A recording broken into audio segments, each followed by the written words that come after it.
He did say that when he came in, he would definitely work to, clean up a lot of the dietary things in America, but also tackle some major things like autism, which he's made it a large part of his career. Is going against the narrative, a traditional narrative of autism, and really looking into it. And you can clearly see, everybody can clearly see that autism is something that was almost non-existent up until the last 40, 50 years, where you would have, every once in a while you'd have somebody who had a genetic disorder where either it affected them physically or mentally, and that person would, that be maybe a little different or how they acted or looked, but it would be very rare, in the past and throughout history. You'd have people like that, but it would be, slim to none.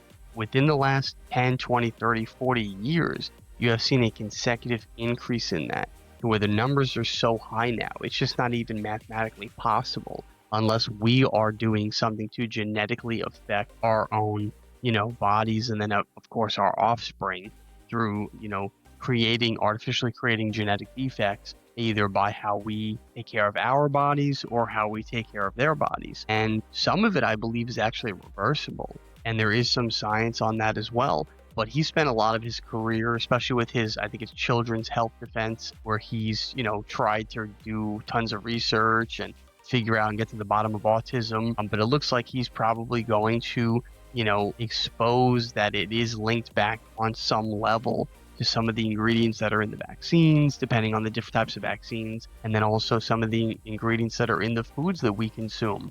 And you can clearly see that he's actively working to get rid of a lot of the chemicals that companies are putting in the foods, and the dyes and things like that. And he has been successful at getting some of those banned and getting some of the major corporations around the country to remove those products voluntarily from their food items. And it's a good thing. Well, hopefully they'll go back to making things the way they used to make them, where they weren't making them to be addictive, but to actually create a, mental neurological addiction like drugs, which should be illegal in itself, because you're not giving people their free will to choose whether or not they want your product. You're making them artificially addicted at a neurological level.